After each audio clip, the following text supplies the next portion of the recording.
India और पाकिस्तान, ये दो ऐसे देश हैं जिनके बीच शुरुआत तो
शुरुआत होती है और गंभीर आते ही चौके लगाना शुरू कर दिए और लगातार अच्छे शॉट्स खेले जा रहे थे।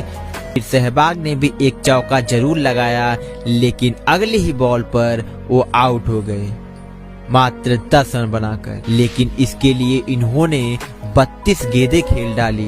यही कारण भी था कि भारत की पारी बहुत ही धीमी थी। भारत का स्कोर 10 ओवर 47 रन और 1 विकेट खो दी। उसके बाद विराट कोहली मैदान पर आए और अच्छे शॉट्स जरूर खेले, लेकिन ज्यादा वक्त पर मैदान पर टिक नहीं सके और सईद अजमल की गेंद पर बोल्ड हो गए। लेकिन गंभीर डटे रहे और लगातार अच्छे शॉट्स खेलते रहे। इसी दौरान उनकी 50 भी पूरी हो गई। गौतम गंभीर को धोनी का भी खूब साथ मिला और स्कोरबोर्ड को लगातार आगे बढ़ाते चले गए। अब इंडिया को 97 गेंदों पर 101 रनों की जरूरत थी। इस इनिंग का 34वां ओवर अजमल की गेंद गंभीर से डाट हो गई और फिर अकमल पिच पर खड़े होकर इस प्रकार अपील कर रहे थे मानो गंभीर आउट ही हैं। अब यह काम बार बार करते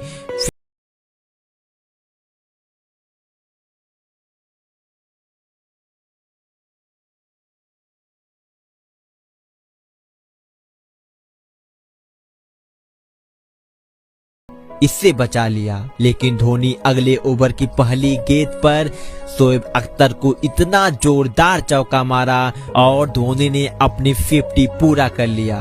लेकिन अगले ओवर में अजमल की गेंद पर गंभीर 83 रन बनाकर आउट हो गए।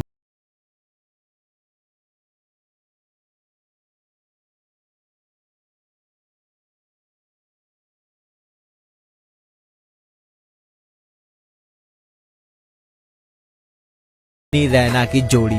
अगले ही गेंद पर धोनी एक खराब बॉल पर प्ले डाउन हो गए। पूरे स्टेडियम में सन्नाटा छा गया।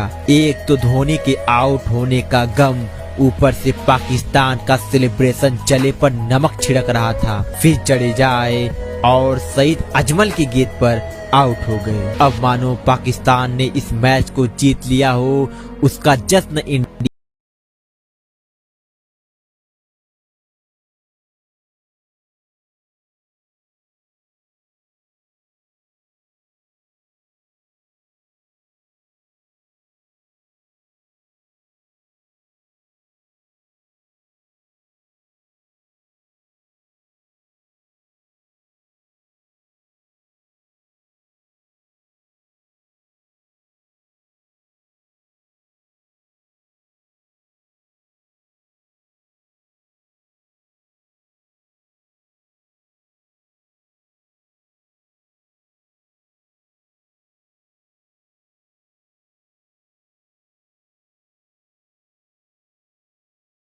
अब भारत की जीत के लिए 6 गेंदों पर 7 रनों की जरूरत। रैना स्ट्राइक पर थे और पहली ही बॉल पर सिंगल आ गया। रैना स्ट्राइक से दूर हो गए। फिर रैना स्ट्राइक पर जाने के लिए रन चुराना चाहा और वो 34 रन बनाकर आउट हो गए। जिस मैच को भारत जीतता हुआ दिखाई दे रहा था, अब वह जीत धुंधली सी दिखाई देने लगी, क्योंकि